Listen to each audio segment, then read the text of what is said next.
was born in England, in Romford, Essex, but it's about 16 miles from Piccadilly Circus, basically, as the crow flies. I was born in 1940, at the beginning of 1940, which was a very pivotal time, both for England and, of course, for me, in terms of what the essence of my work is about. The experience of 9/11 in America has made a very big difference in terms of my attitudes, and it's a surprise to me that that's the case, but I think that for a long time I was feeling much more isolated than I feel now, because I hadn't anyone with a shared experience, or I felt that way. Now, sadly, of course, I feel that America has had this very sad but maturing experience, and it's given me a different attitude to the ability, giving me the ability to actually talk about my work in these terms. It's something new for me.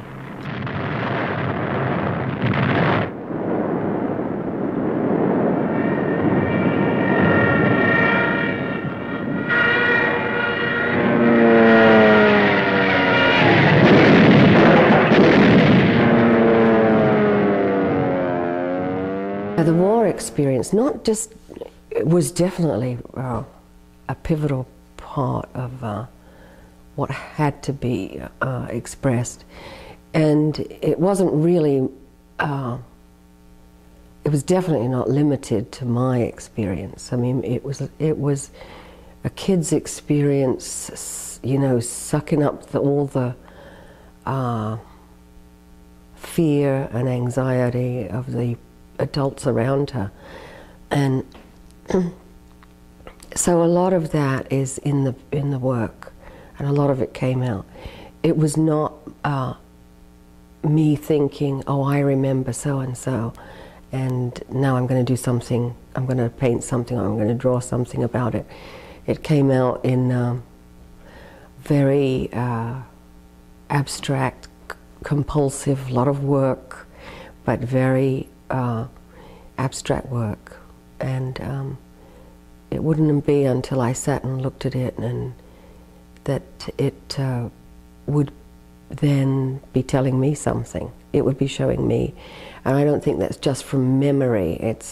It's from you know, the atmosphere of the memory more than the memory itself.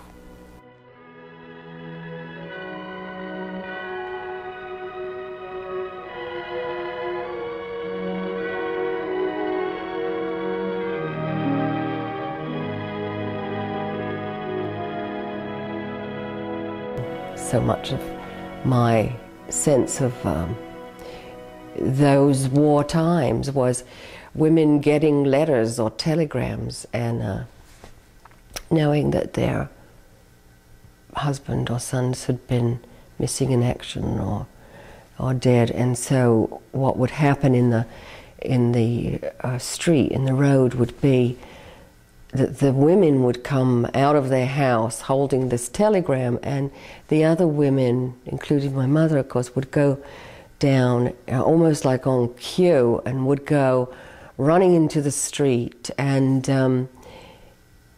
almost make like a circle around this woman, and just in order to contain her and hold her in. And I remember standing up at the window, you know, two hands in my mouth practically, but looking at this experience, you know, many times over and over, and it seemed to be all a very almost orchestrated response that was going on, that kept people, the women together, you know, kept them together. This painting is one of the early ones that just came out, sort of the first time of pre-painting and after a year of drawing at the Art Students League. And I didn't do this consciously, but what it appears and what it is to me is the experience of being under the table. And there are two people here, actually. There's two, myself and my sister, being under a table, and these are the feet of my mother. And this is a very common, it's almost a universal symbol of attack or something, because when there was an air raid, the children would be put under the tables. That was the only way of preserving, of seeing that they were in the safest place if there wasn't enough time to get to the air raid shelter. So much of the experience was the terror of that. I asked my sister once what was her most prominent memory of the war. She was 4 years older than me, and she said immediately, being under the table. So this grey one is actually I hope that you get the feeling of this very big rushing energy. The larger figure, from my point of view, is my father holding a child, but I suggest that he's running down the stairs, which would be very apropos of the period, with a small child behind him, and he's holding her hand and holding one of the children and holding the hand of the other while descending the stairs in a tremendous rush of energy to get, I assume, to the downstairs to put these kids under the table. I had no decision-making process about becoming an artist. I don't think that I felt, actually, when I started working, I was very private about it, very hidden.